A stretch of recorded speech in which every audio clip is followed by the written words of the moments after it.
Olá, olá, olá! Estamos aqui mais uma vez no Estúdio Shift 78 com Ismael Luz, no História São José dos Campos, para falar do Colégio PNR. Durante muito tempo foi o Instituto Panorama, que fazia cursinhos pré-vestibulares, mas que agora está expandindo, né, Ismael? Está Exatamente. trazendo agora o ensino médio. Então, por favor, fala mais, se Muito apresenta. obrigado a todos que estão nos assistindo aí. O Instituto Panorama nasceu em 2011, ao longo de 15 anos. Preparamos jovens para vestibular, vestibulinho. Atingimos mais de 4.500 alunos, atendemos mais de 4.500 alunos, mais de 310 alunos aprovados no colégio da Embraer. No vestibular do Enem, mais de 1.000 alunos, diversos aprovados em concursos públicos. Inclusive, um dos primeiros aviadores da Força Aérea Brasileira estudou com a gente, um garoto super jovem na época, hoje deve ter uns 28 anos, foi considerado um dos melhores pilotos da Força Aérea Brasileira, passou por aqui, e hoje nós temos então um colégio. Então, temos ainda os cursos preparatórios para vestibular, vestibulinhos, concursos públicos, concursos militares, mas agora temos um colégio de nível médio, que foi batizado de Colégio PNR. Essa é a nossa trajetória. Excelente. Mas antes da gente então se aprofundar na história do Colégio PNR, eu gostaria de conhecer um pouco mais do Ismael, né? Você hoje é um diretor, Vamos lá. né, de escola, é um cargo aí que tem muitos mistérios atrás dele, né? Muito desejado. Não, quando a gente é criança, todo mundo tem medo do diretor da escola. Ninguém quer ir para a sala do diretor. Como é que você chegou? Bem, vamos lá. Bem, eu sou joseense, tenho 41 anos. Eu vou voltar um pouco na minha infância, porque é importante fundamentar algumas coisas, né? Durante a infância toda, eu nunca tive nenhuma aptidão para estudo, não havia uma linha de educação que me convencesse, que me motivasse, que trabalhasse minha personalidade para que fosse um professor, um diretor, alguma coisa do tipo. Então, eu acredito que a vida foi colocando diante de mim alguns desafios, eu fui me autodescobrindo ao longo dessa minha trajetória, e por uma feliz coincidência, uma feliz força do destino, eu passei a gostar muito de matemática na época do vestibular.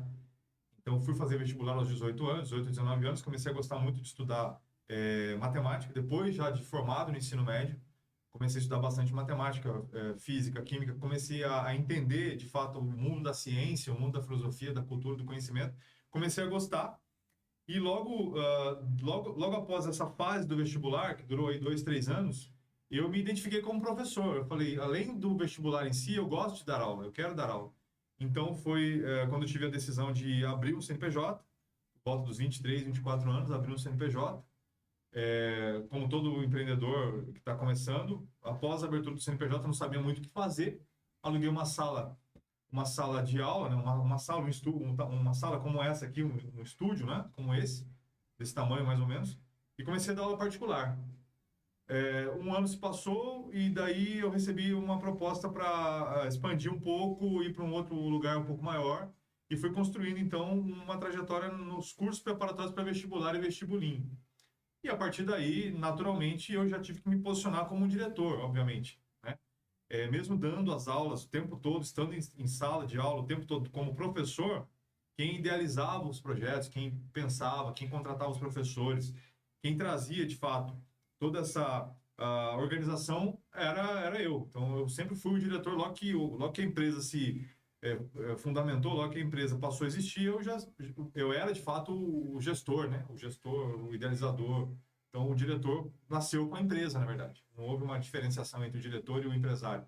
A empresa começou e o diretor já nasceu junto com ela, e o professor ao mesmo tempo, enfim, empreendedor fazendo tudo ao mesmo tempo, né? No começo foi assim, E pelo você menos no tinha quantos começo. anos, Mael? Eu tinha 25 anos quando inaugurei o negócio. Isso. Tinha 25 anos. Não tinha recurso financeiro, não tinha graduação, não tinha instrução necessária para dar aula, não tinha clareza do que era o business, do que era o negócio, onde poderia chegar. Era uma simples vontade de colocar uma marca, uma voz no mundo e ajudar as pessoas a estudar. Esse era o meu propósito. E quando você começou nesse estúdio que você fazia Sim. atendimento particular, era um a um? Particular 1 a 1. Então, a empresa nasceu em 2010, foi quando o CNPJ foi inaugurado. A partir de 2010, eu passei a dar as aulas particulares nessa sala de aula, que tinha 24 metros quadrados, 1 a 1. Então, desde o primeiro dia de inauguração, desde o dia que eu entrei em sala de aula, coloquei a lousa na parede e abri para que as aulas pudessem acontecer, nunca mais parou. toda semana, todo dia, arrisco dizer que todo dia, havia um aluno querendo matemática, querendo português, querendo física. É um mercado educacional muito forte, as pessoas querem aprender, as pessoas têm demandas, diversas demandas, concurso público, revisão para a prova, recuperação, um aprendizado mesmo, genuíno, enfim, tem de tudo. E a partir daí, um ano depois nessa sala, eu fui para um outro endereço, aí no outro endereço já não era mais 1 a 1, já não era aula particular, já era realmente um curso para concurso público, para o Enem, para vestibulim, mas tudo muito caseiro, tudo muito pequeno, sem muita estrutura, sem uma concepção clara do negócio, para onde ia, de como fazer crescer, levando em consideração que há 15 anos atrás não havia, por exemplo, hoje uma divulgação como acontece na internet, que você encontra um cliente de forma mais objetiva. Eu tinha que distribuir panfleto aleatório na rua, às vezes gastava uma grana, não tinha retorno nenhum. Era uma situação muito diferente do que é hoje. E mesmo assim, o projeto foi decolando aos poucos e 15 anos depois, levou um certo tempo, hoje então nós inauguramos um colégio de nível médio e que já tem, até a última contagem, aproximadamente 100 alunos. Recém-inaugurado, um ano depois, já tem aproximadamente 100 alunos. Caramba. Nível médio. E esse ensino médio, ele inaugura agora em 2026. Em 2026 nós vamos para o segundo ano. Inaugurou em 2024, em outubro de 2024. 2025 foi o primeiro ano letivo, terminando agora. Em 2026 estamos indo para o segundo ano letivo, já atingindo 100 alunos. Vamos na música aqui. Esqueci de pausar a música. Está indo para o segundo ano já do ano letivo? Em 2026 nós temos o segundo ano já consolidado, né? Mas houve uma expansão agora, em relação a 2024 para 2025. Em 2024 para 2025, houve o uso mais intenso das salas de aula que estavam vazias. Ah, tá. Então, havia salas de aula vazias no período da manhã, durante muito tempo houve salas de aulas vazias no período da manhã, e a partir de agora, com o colégio, as salas estão sendo ocupadas e usando toda a estrutura, com diretor pedagógico, com coordenador, com inspetor, um colégio completo, um colégio de qualidade, material de sistema de ensino objetivo, um foco em aprovação em vestibular, um trabalho mais intenso com cada aluno. Já a essência do negócio passou a mudar agora, visto que o ensino ele é regular, então exige toda uma certificação do MEC, exige todo um controle da diretoria de ensino, existem leis que organizam e regem toda a operação, né? Não é mais um curso livre que qualquer um pode abrir em qualquer esquina, não. Tem que ter todo um regulamento, que é a diretoria de ensino que toma conta disso. Perfeito, Ismael. A gente foi muito rápido aí já para o Instituto, né, Panorama, para o Colégio PNR. Ok? Mas antes disso, quem que era o Ismael estudante? Foi só a necessidade que te levou a dar aula particular mesmo? Ou você sempre vislumbrou isso? Foi um sonho? Vamos lá. Como eu tentei ilustrar rapidamente, a minha infância ela não foi uma infância onde havia uma educação com um propósito claro de formar uma pessoa para cumprir um determinado fim. Então, não havia um projeto educacional destinado ao Ismael enquanto criança, enquanto adolescente. Eu vivia com os meus avós e com a minha mãe, e na escola onde eu morava, na escola onde eu estudava, era uma escola pública, com uma certa qualidade, embora seja pública. Eu fui muito bem alfabetizado, aprendi a ler desde garoto, nunca tive problema com leitura, nunca tive problema com escrita, nunca tive problema com matemática básica. A minha formação educacional foi muito bem feita, muito bem realizada pelo Estado. Conseguiu cumprir esse papel. Eu acredito que o papel do Estado ele é a alfabetização dos primeiros anos, que é matemática básica, leitura e escrita. Se o Estado consegue fazer isso, ele de fato cumpriu com o seu papel, enquanto devolver, né, para o pagador de imposto aquilo que o imposto foi de fato depositado na conta do Estado. Então, o Estado cumpriu muito bem esse papel. Agora, em relação o Ismael, um jovem, com sonhos a serem realizados, obviamente havia alguns sonhos, mas um repertório muito precário, um repertório muito pequeno em relação às possibilidades reais de um jovem que morava numa cidade berço da aviação. Então, eu era um jovem na década de 90, sem muita clareza de que a cidade de São José dos Campos era berço da aviação, era uma das cidades mais ricas do país, era uma cidade que berço do ITA, berço do INPE, grandes nomes, né, passaram por aqui. Não tinha essa clareza para mim. Então, os meus sonhos eram muito restritos nesse sentido mais superficial da coisa. Não tinha muita clareza de onde eu podia chegar enquanto estudante, enquanto adolescente. a não ser sonhos infantis, né? Sonhos pueris, sonhos banais. Né? Não havia um projeto de carreira e de objetivos claros. Mas mesmo assim, após o ensino médio, né? Eu era um aluno durante o ensino médio, um aluno de baixo nível, não era um aluno que tinha grandes notas, não era um aluno que era cobrado para estudar. Eu não me identificava com talentos para estudo.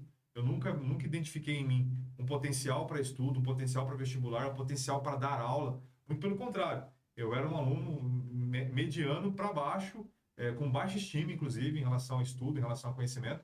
Mas, assim, por força do destino, por um milagre, por uma epifania, vamos dizer assim, aos 18 anos eu fui até um cursinho preparatório aqui em São José. Minha mãe me levou a mim, levou mais um colega junto comigo, e lá nós começamos a estudar para o vestibular e para as carreiras militares. E eu tive ali uma grande surpresa, ao ponto de entender que eu não sabia praticamente nada do mundo dos vestibulares, ou seja, minha formação educacional foi muito ruim no nível médio, mas também fiquei surpreso que aquilo começou a fazer sentido para mim. Comecei a gostar de estudar, comecei a entender o mundo da cultura, o mundo da filosofia, o mundo das ciências, e me encontrei. Foi a primeira vez que eu me encontrei realmente como um ser humano capaz de absorver conhecimento, como um ser humano capaz de se autorregular, de buscar informação, de se desenvolver, de buscar realmente um conhecimento mais profundo da realidade das coisas, sobre sociedade, sobre carreira, sobre as profissões. Então, foi um momento bastante importante para mim, isso aos 18, 19 anos. E logo depois dessa fase do vestibular, do vestibular, né, da busca pela profissão, logo na sequência eu me identifiquei como professor. Aos 22, 23 anos eu já estava dando aula. Então, a partir do momento que eu comecei a estudar, aos 18, levaram-se aí mais ou menos 4 anos para que eu me identificasse como professor e a partir daí fosse construindo essa identidade como professor. Agora, respondendo a sua pergunta, como aluno, eu considero que eu era um aluno ruim, né? Um aluno fraco, um aluno que não tinha muita perspectiva da realidade das coisas e sem muitos projetos claros que fossem de fato possíveis de ser alcançado. A coisa aconteceu depois da fase escolar, né? Depois dos 18, na fase adulta, vamos dizer assim. Foi depois da fase escolar, já na fase adulta, que eu passei a entender a importância dos estudos e a partir daí eu não soltei mais as mãos, né? Do lápis, da caneta, dos livros, e até hoje é assim. Muito bom, Ismael.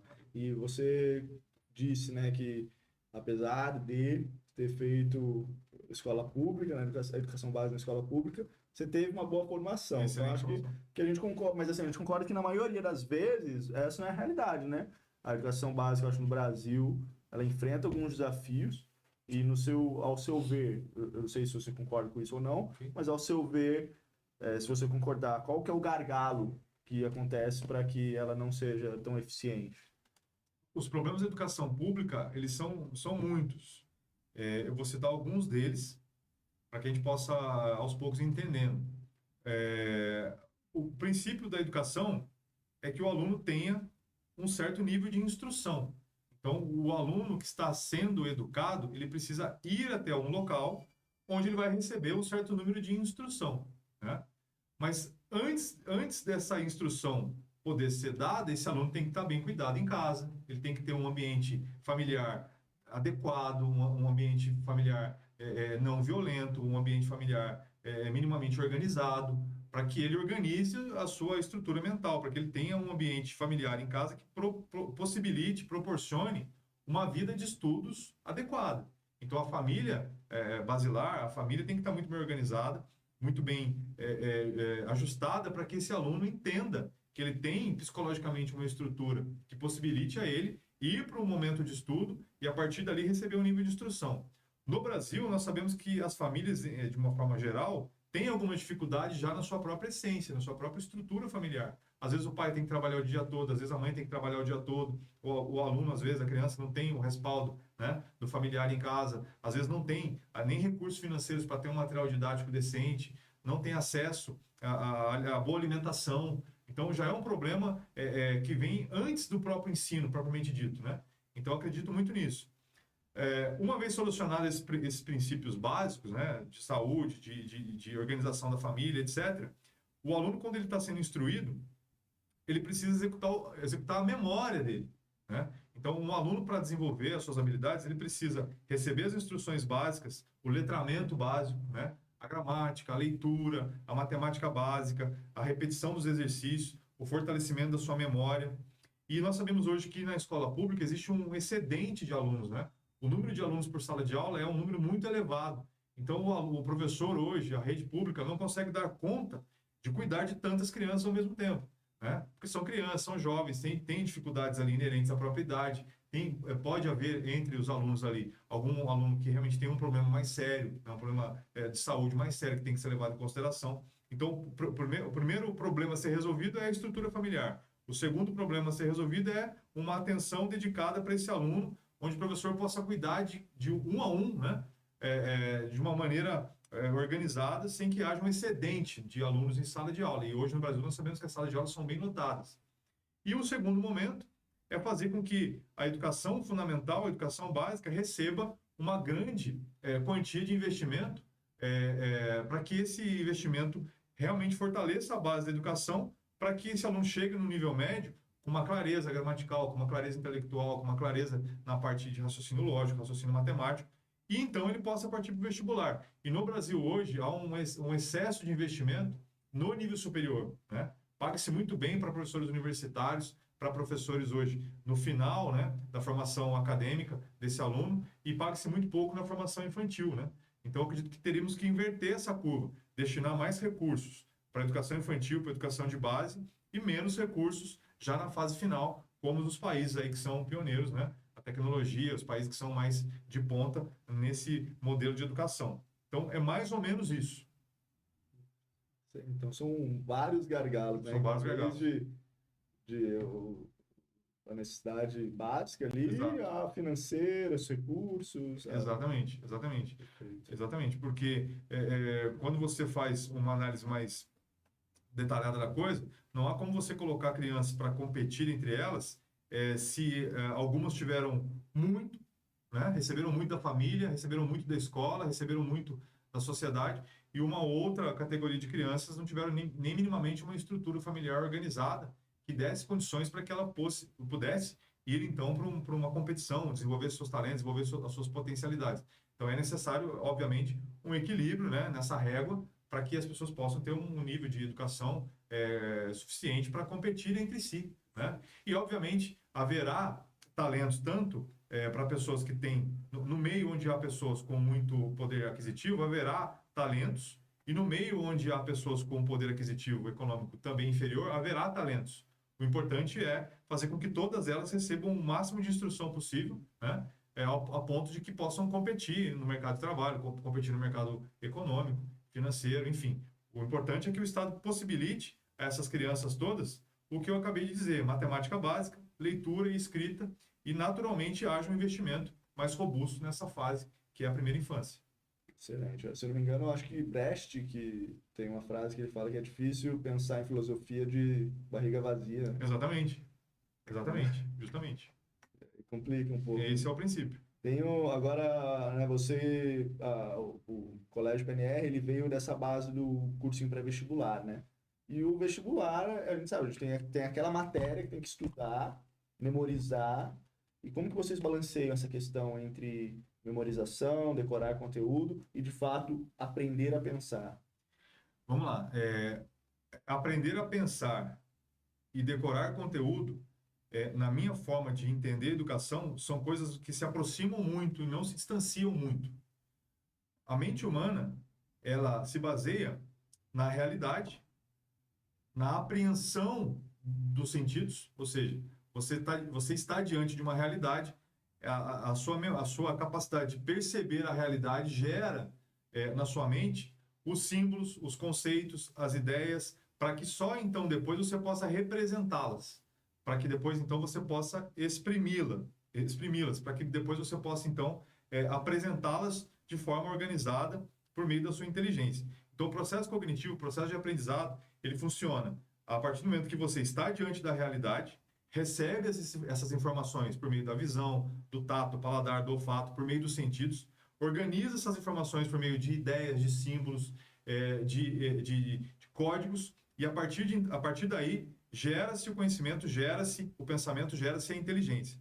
Então, não há como desenvolver a inteligência humana, o pensamento humano, sem que haja a memória bem desenvolvida.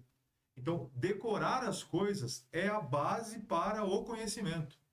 Você só consegue lembrar e pensar e trazer ideias e trazer realmente um raciocínio mais crítico e apurado se você tem uma base de raciocínio que é dada na memória. Então, a decoreba, que durante muito tempo e por muitos ainda é criticada, no meu modo de compreender a educação, ela é necessária em alguns momentos, para algumas disciplinas. Então, por exemplo, não há como avançar em matemática básica se você não decorar tabuada.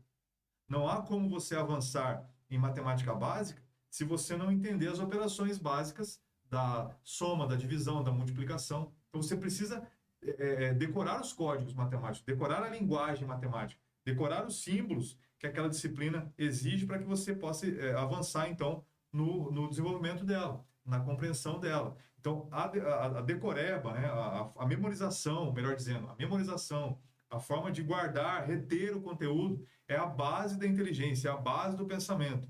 Pessoas que leem mais, de alguma maneira, se tornam mais inteligentes, porque estão exercendo a sua memória a todo tempo. Estão conectando símbolos diferentes, está fazendo com que haja uma relação, uma conexão, uma ampliação das ideias, uma construção mais profunda dessas ideias todas, e que vão gerar, então, uma concepção da realidade, um senso crítico mais apurado. Então, a base do conhecimento humano, ela é a memória. O segredo para a inteligência, o segredo para o conhecimento é trabalhar a memória. Existe técnica para isso, existe hoje uma metodologia diversa para ampliação da memória, só que é muito pouco usado, é muito pouco informado isso para as pessoas, informado isso para a sociedade, para os alunos em si, quando, na verdade, exige que o aluno resolva problemas, mas sem ter, de fato, inserido o conteúdo necessário para que ele possa, então, trabalhar esses temas retirados da sua própria memória. Né? Não há o que ser trabalhado se você não reteve na memória todos esses recursos que são culturais. Então, é necessário que você absorva a cultura, absorva os códigos, absorva a linguagem, para que você possa transformá-la em conhecimento, transformá-la em inteligência. Então, o conhecimento e a memória é a base de qualquer tipo de evolução humana, né? Vamos dizer assim. Nossa, fantástico. Eu nunca tinha parado para pensar nisso, né? Porque tem aquele certo preconceito com o decoreba, decoreba. Mas eu tenho percebido, porque eu peguei a fase da decoreba, né? O behaviorismo lá, né? Aham. E hoje, na escola do meu filho, eu fico, caramba, mano. Cadê, né? Faz falta, porque, quanto que é? Ele faz lá 5 cálculos, aí pergunta, quanto que é 5 vezes 2? Como você chegou a essa conclusão? E ele não sabe nada de tabuada. Então ele demora para fazer o 5 vezes 2. Exato. E não precisava ser assim. Aí depois tem que explicar como ele chegou no 5 Justamente, não vezes precisava 2. ser assim. Então, vou dar um exemplo clássico. Então, por exemplo, decorar as capitais dos estados. Isso faz um bem danado para o garoto. Isso faz um bem danado para a garota. Porque isso poupa um tempo absurdo. Se ele decora as capitais, a partir do momento que ele decorou, ele tem como acessar essa memória depois e pensar sobre aquilo. Pô, capital tal estado é esse. Então, o que tem lá? Que cidade que é vizinha? Qual que é a distância de um estado e outro? Qual que é a distância de uma capital e outra? Ele consegue associar uma série de outros raciocínios que ele não teria se ele não tivesse decorado. E tabuada é a mesma coisa, as capitais são a mesma coisa. Decorar palavras é importante, porque decorar palavras é aumentar o seu repertório. Você decora uma palavra te lembra outra, que te lembra outra, que te lembra outra. Então, o raciocínio, a bem da verdade, é uma expressão da memória. Se você pega duas pessoas distintas, recém-nascidas, né, duas crianças, e para uma delas você dá um deck de figurinhas, e para outra você dá só 2 figurinhas, quem vai desenvolver melhor a inteligência? Quem vai desenvolver melhor o raciocínio? É quem tem mais símbolos. E quem adquiriu mais símbolos é a criança que recebeu mais figurinhas. A criança que recebeu mais figurinhas vai conseguir idealizar mais, vai conseguir juntar uma figurinha com a outra, vai imaginar mais coisas do que uma criança que recebeu menos figurinhas. Então, aquela que decorar mais ideias, mais símbolos, que tiver acesso a mais informações, vai desenvolver uma cultura mais forte, vai desenvolver uma inteligência mais apurada. Essa é a minha visão, a minha concepção de inteligência. Vou decorar a tabuada com meus filhos hoje. É isso aí, vamos começar hoje. E você até me lembrou uma coisa que eu li, que as pessoas parecem que estão emburrecendo devido ao fato de não precisarem memorizar mais tantas coisas. Sem dúvida, mas isso é um fato crasso. é um erro crasso e é um fato real, um fato concreto. É, a partir do momento que você decora, você tem repertório. E se você tem repertório, você consegue articular melhor. É básico, é básico. Não há muito o que justificar em relação a isso, né? Hoje em dia, não precisa memorizar mais lugar, você põe lá no GPS, telefone das pessoas, você não está sei o usando. telefone da minha E se esposa. você não está usando, aquilo que você não usa, você perde. Né? Existe uma máxima, aquilo que não é usado é perdido. Né? Aquilo que você não está usando, em algum momento vai degenerar, vai perder, vai deixar de usar, vai ficar obsoleto. Tem que usar. A memória é feita para ser usada.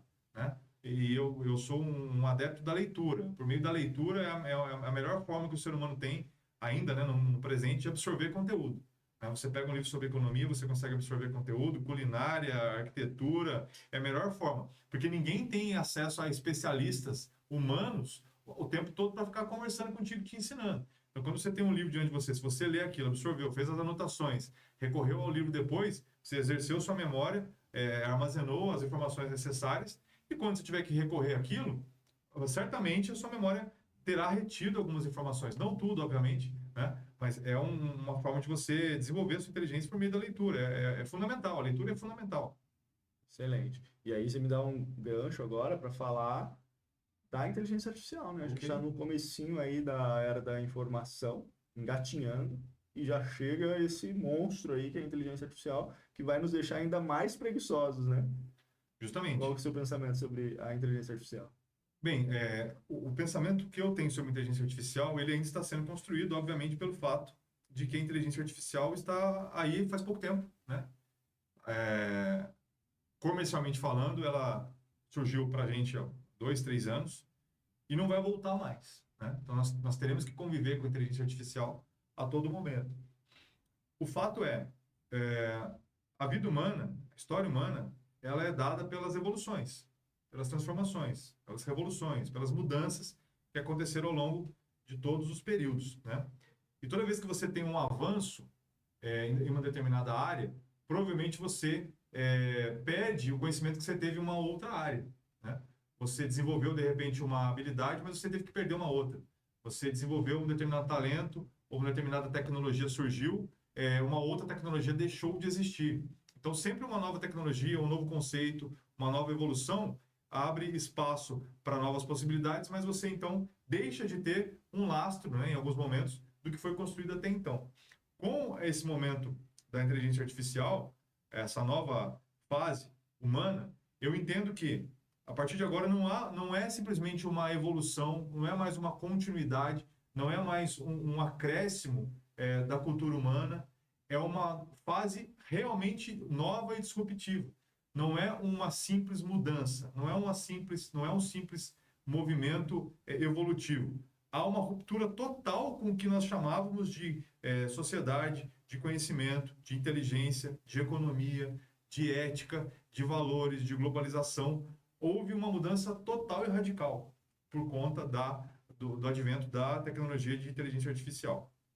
Dado que um determinado sujeito, uma determinada pessoa, ela demora, o cérebro biológico demora no mínimo 30 anos para se tornar um cérebro eficiente, maduro, complexo, ao ponto de se especializar em uma determinada área.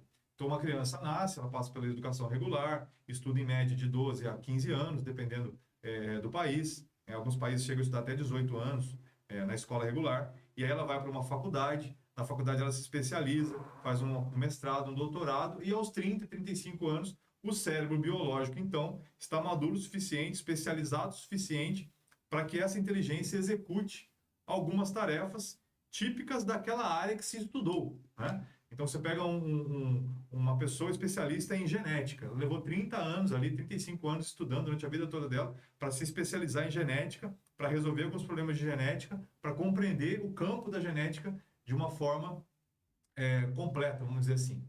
Muito bem, esse é o cérebro de carne e osso, cérebro, né, biológico. Com o advento da inteligência artificial, não há mais necessidade de se esperar 30 anos para que haja uma evolução da inteligência. Hoje, a própria tecnologia, os computadores, a inteligência artificial, já tem toda essa informação armazenada que uma pessoa levaria 30, 35 anos para adquirir. Então não há mais necessidade de você esperar um cérebro humano se formar. Não há mais necessidade de esperar um especialista nascer daqui 35 anos para que haja um desenvolvimento de uma determinada área. A inteligência artificial, a partir de agora, ela será especialista em todas as áreas possíveis e imagináveis humanas. Esse é o grande momento, é a grande transformação, é a grande disrupção com o perfil, com a sociedade anterior à nossa era. Então, hoje você tem especialistas de várias áreas que não são mais humanos, né? Nunca houve esse tipo de coisa. Então, hoje você tem um especialista na medicina, você vai ter um especialista na engenharia, você vai ter um especialista no marketing, você vai ter um especialista em qualquer área que você quiser. Não há mais a necessidade de aguardar, então, desenvolvimento humano. Não há mais a necessidade sequer de incentivar que as pessoas se desenvolvam humanamente para determinados fins, porque a IA vai fazer muito melhor, né? Por exemplo, se você for a um médico daqui a 5 anos e ele te der um laudo sem o uso de IA, você, obviamente, vai começar a desconfiar desse médico. O médico do futuro, ele vai ter que usar a sua experiência enquanto médico, mas também usar o auxílio da IA. Esse será o profissional do futuro. Para praticamente validar. Para validar para consolidar, para ampliar o laudo dele, para fazer com que ele, de fato, entregue o melhor resultado diagnóstico possível. Então, isso nunca aconteceu. Então, qual será, né? Qual será a validade do ser humano? Qual será o sentido da vida humana? Para que o ser humano irá, então, estudar e se desenvolver? Haverá necessidade de que o ser humano desenvolva melhor as relações humanas. Então, ao invés de um ser humano se especializar em várias áreas, é bom que ele se especialize, é bom que ele busque uma especialização, um trato entre os próprios humanos. É importante que haja uma especialização, um aperfeiçoamento das próprias relações humanas, porque no que diz respeito a resultados, no que diz respeito a diagnósticos, no que diz respeito a raciocínio, a IA vai fazer muito melhor que o ser humano, muitas vezes melhor, muitas vezes, não é apenas uma ou duas, são muitas vezes, milhares de vezes melhor. Então sobra espaço para que o ser humano desenvolva a sua humanidade, a sua afetividade, as suas relações sejam melhores, a sua humanidade seja desenvolvida. Porém, é importante que o ser humano continue estudando. Embora a máquina seja muito mais eficiente, muito mais inteligente que o ser humano, é necessário que haja uma elite pensante, é necessário que hajam homens, mulheres que estudem cada vez mais, para que, no mínimo, validem também o que a IA está propondo.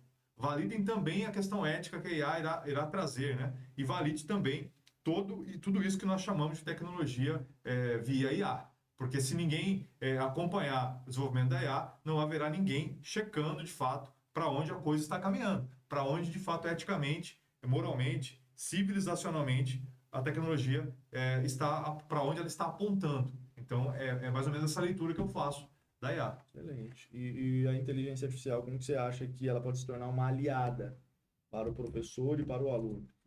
Ela vai se tornar uma aliada em todas as profissões. Não haverá mais um ser humano sem a parceria, sem o acompanhamento, sem, de fato, o auxílio de uma IA. Porque, ao mesmo tempo que nós devemos buscar a nossa evolução cognitiva, humana, afetiva, biológica, expandindo todos os nossos potenciais, a IA irá fazer isso ao mesmo tempo. Então, haverá, de alguma maneira, uma fusão entre o homem e a máquina. Não no sentido cibernético propriamente dito, não no sentido mecânico propriamente dito, mas de alguma maneira o ser humano vai fazer uso da IA a todo instante. Ele terá que acessar a IA a todo instante para tomar determinadas decisões. Ele terá à sua disposição uma inteligência superior a dele para que valide as suas tomadas de decisões e permita que ele também tome decisões mais difíceis, decisões mais complexas. Então, a sua pergunta ela é respondida no sentido de que, a partir de agora, ou se usa a IA, ou todas as nossas decisões terão um viés e serão, de alguma forma, validadas ou invalidadas justamente por ter sido feito o uso da IA ou não ter sido feito o uso da IA, né? Então, não usar a IA para muitos já passará a ser um descaso com a própria inteligência, né? Para a ciência, para a própria filosofia, deixar de usar uma ferramenta com um potencial que a IA nos trará, vai, em algum momento, ser um contrassenso. Né? Se você tem um recurso que é tão valioso, tão precioso, disponível, por que não fazer uso dele? Né? Chegará a ser até arrogante da parte de alguém que não usar esse dispositivo, que não fizer uso desse dispositivo, que de alguma maneira ou outra trará um olhar mais profundo sobre determinados temas. Embora o ser humano seja, embora a palavra final tenha que ser sempre do ser humano. Né? Acredito que nós ocupamos ainda o centro, né? O centro das decisões, o centro da sociedade, o centro da civilização. Ela é a entidade humana, ela é o ser humano de carne e osso, mas deixar de fazer uso da IA não me parece ser uma saída inteligente. Nesse ponto, ela também não se torna uma ameaça, Ismael? Aí depende da forma como a gente passa a entender as coisas. Um lápis é uma ameaça. Depende da forma como você possa usá-lo, é uma ameaça. Um computador é uma ameaça. Você pode espalhar vírus pelo mundo inteiro e matar milhões de pessoas. De repente você invade um hospital, dispara um vírus de computador no hospital, buga todo o sistema eletrônico de um hospital, você pode levar a óbito uma dezena de pessoas. Então, ela passa a ser uma ameaça se o ser humano deixar de olhar para si e validar e revalidar e se avaliar o tempo todo em relação ao seu sentido de vida, ao seu propósito, à sua humanidade. A IA é uma ferramenta humana, ela foi criada por um ser humano.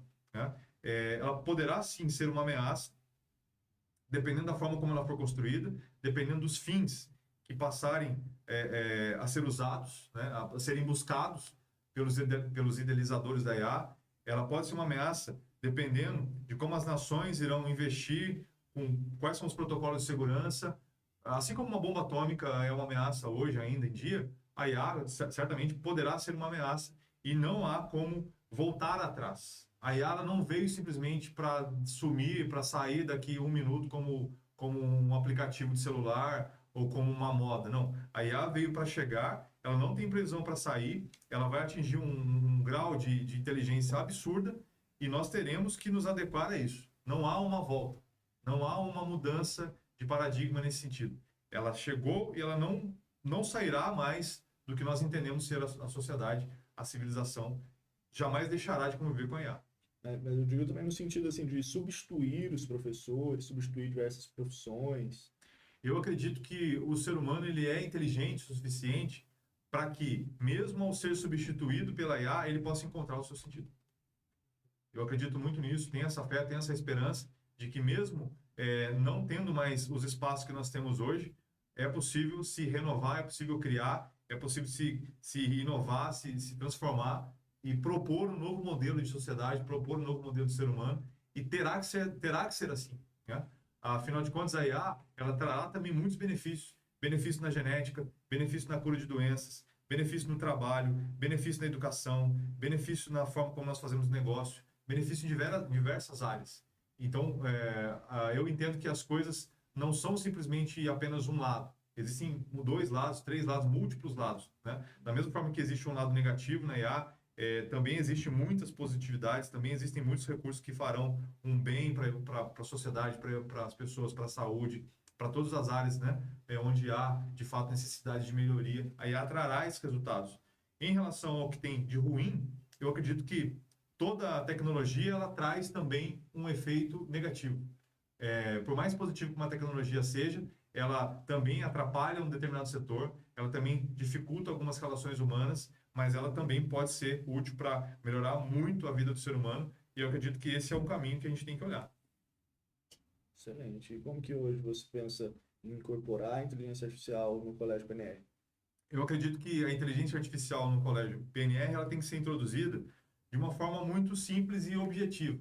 Nós temos que ensinar o aluno sobre o que é a inteligência humana, inserir o conceito de inteligência humana, que é justamente a própria educação, né? Continuar fazendo a educação como ela é tradicionalmente, continuar fazendo com professores em sala de aula, usando lousa, usando data show, usando rodas de conversa, usando material didático, incentivando, sobretudo, a leitura. Isso não deve ser substituído de forma alguma.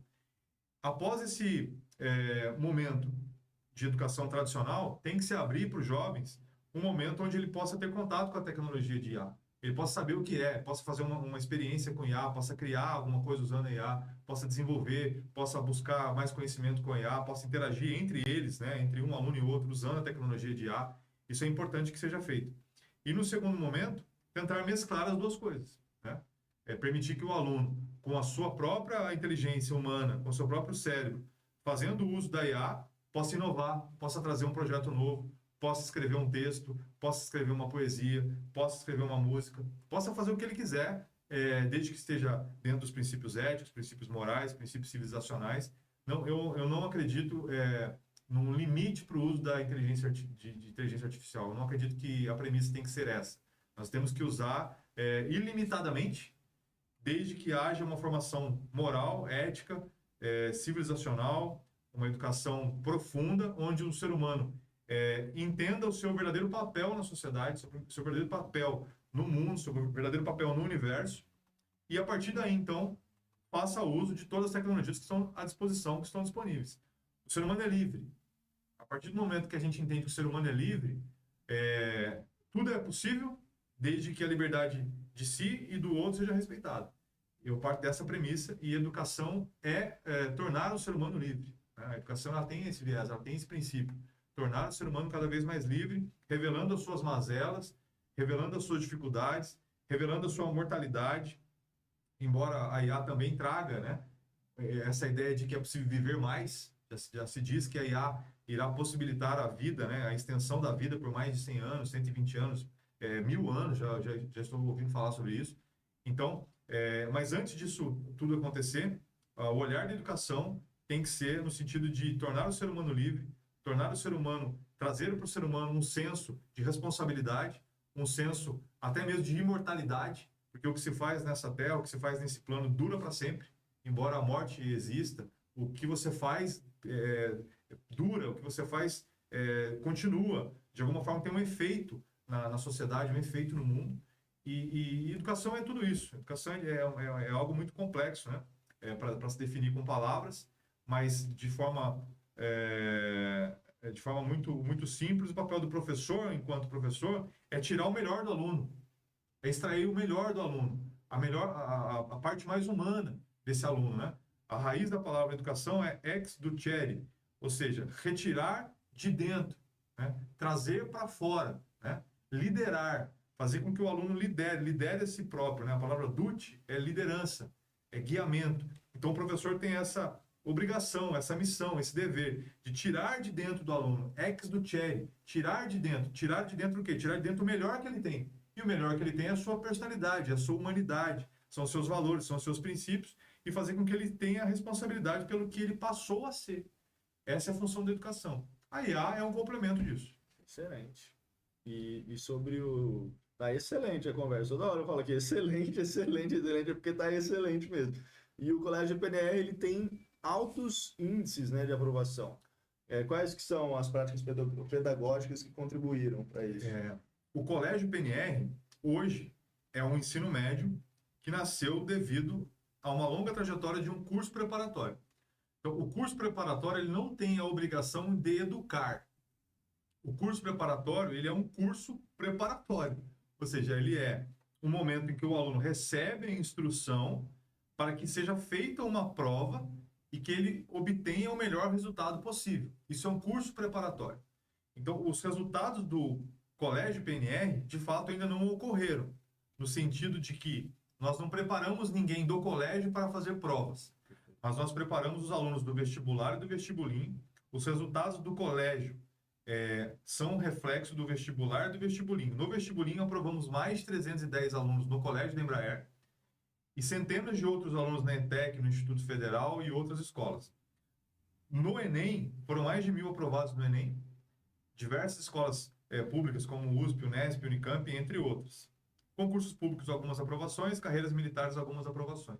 Ao longo dos 15 anos, tivemos mais de 4.500 alunos, mais de 1.000 alunos aprovados, mais de 70, 100 professores passaram pela instituição, diversas aprovações, como eu disse.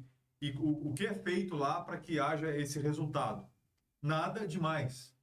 É uma instrução baseada no edital das provas, aulas expositivas com quadro branco, data show, o aluno anota as aulas, vai para casa, faz as tarefas, faz os simulados, é auxiliado para entender onde ele precisa acertar, melhorar, desenvolver mais, e é acompanhado até o momento que ele faz as provas, para que haja, então, uma mensuração dos resultados. A fórmula funciona já há décadas, né?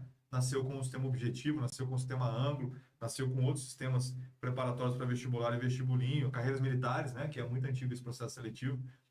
É basicamente a repetição de exercícios, repetição de temas, resolução de provas, e o resultado ele vem com a prática, ele vem com o tempo, não há muito segredo em relação a isso. Dado que, a partir do momento que você desenvolve uma memória, um treino, e acredita que o processo leva um certo tempo para se realizar, não tem como não dar certo. Em algum momento o aluno vai ser aprovado em algum lugar.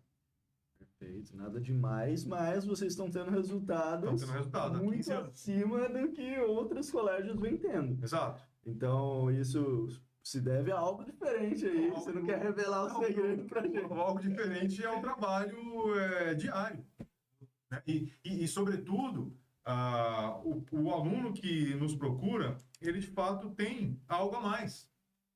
Ele quer estudar, a família acredita que ele tem um potencial, ele é um aluno dedicado, na maioria das vezes, ele é um aluno que não falta aula, ele acompanha, ele é educado, né? Nós nunca tivemos problemas com falta de educação, no sentido de ser um aluno agressivo, um aluno disruptivo, um aluno rebelde. Raramente isso aconteceu. Então, ao contrário do que muitos dizem, a escola que construímos é uma escola elevadamente, extremamente saudável. Nunca houve ali professores tendo burnout, tendo problemas críticos psicológicos relacionados ao nosso trabalho, né? Problemas trabalhistas, ou alunos com problema psicológico, ou familiares reclamando. Então foram 15 anos de trabalho, onde um trabalho foi feito, as famílias nos auxiliaram, acreditaram em nós, os professores foram muito parceiros nessa jornada, e os resultados aconteceram, e é óbvio que o fato de sermos agora no ensino médio reflete um trabalho que foi feito de 15 anos, né? Abrir um colégio preparatório, abrir um curso preparatório, qualquer um é capaz de abrir. Basta ser maior de idade, ir até o Paço Municipal ou na internet, pedir um CNPJ e alugar um lugar para poder dar aula. Ou dar aula na rua. Se quiser preparar alguém sentado no banco da praça, basta ter um CNPJ, né? Agora, um colégio não.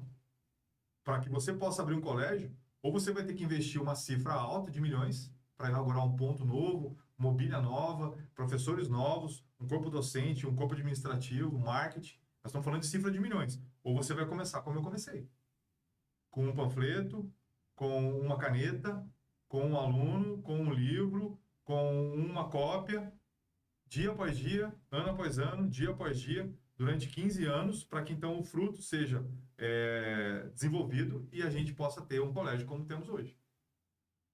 Esse é o desafio. Diante de tudo que você está me falando, acho que muito se deve também a uma boa gestão, né, Ismael? Uma boa escolha do corpo docente, de quem está do seu lado ali. Talvez, não sei se você enxerga isso, mas acho que os resultados vêm muito disso também, né? Eu acredito que na teoria, Otávio, isso que você está dizendo faz sentido. Na teoria, isso faz sentido. É necessário que haja uma boa gestão, uma boa contratação, um trabalho dedicado com o time pedagógico, com o time administrativo, um controle, uma técnica de gestão realmente mais apurada, uma metodologia para resultados. Tudo isso é importante e eu me especializei nisso, né?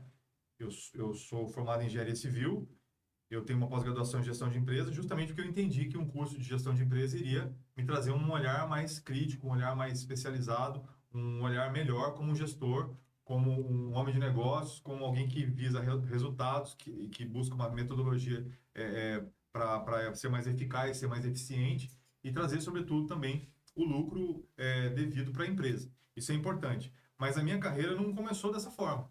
Então, eu comecei tendo ali, eu tinha 25 anos, eu não tinha uma noção de gestão, eu não sabia fazer RH, eu não tinha recursos financeiros, eu não tinha habilidades com pessoas, eu não tinha nada disso que se espera de um gestor. Eu era um empreendedor mais raiz possível, né? Eu simplesmente tinha um objetivo, eu quero dar aula. Aconteça o que acontecer, eu estarei dando aula. Pode estar chovendo canivete, pode ter aluno, pode não ter aluno, o aluno pode estar pagando, pode não estar pagando, eu estarei dando aula nos próximos 15 anos. E assim eu fiz. Então, qual foi o meu mérito em tudo isso? O mérito foi ter uma boa gestão? Não. O mérito foi, continue dando aula. Continue dando aula, continue dando aula, continue dando aula. E foi isso que eu aceitei fazer. E aqui estou. Hoje já não dou mais as aulas. Hoje sim nós temos uma gestão mais apurada, uma gestão com mais qualidade, uma metodologia pautada em resultados, mas ainda estou em sala de aula. Hoje mesmo dei aula para a molecada.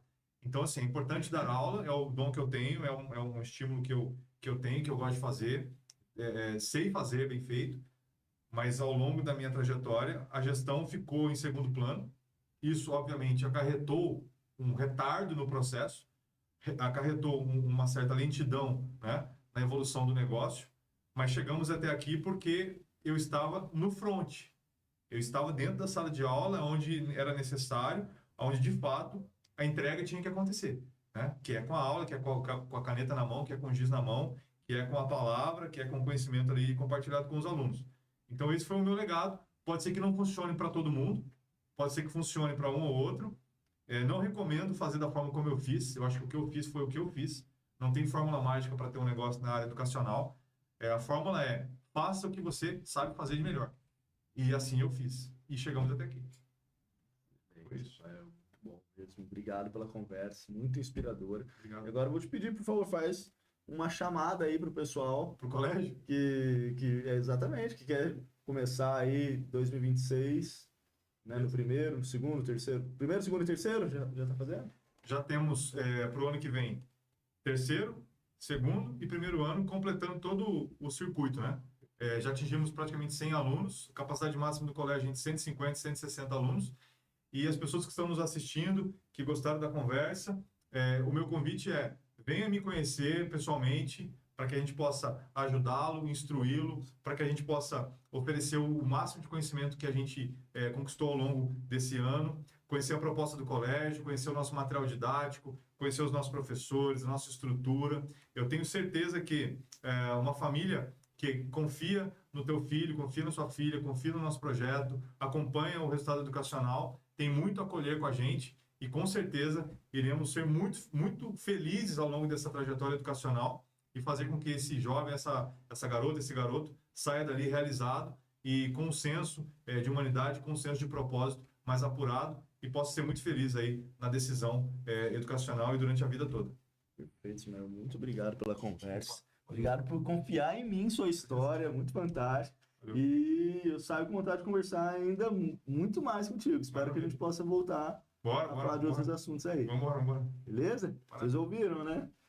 Valeu, pessoal. Obrigado e ficamos por aqui. Até mais.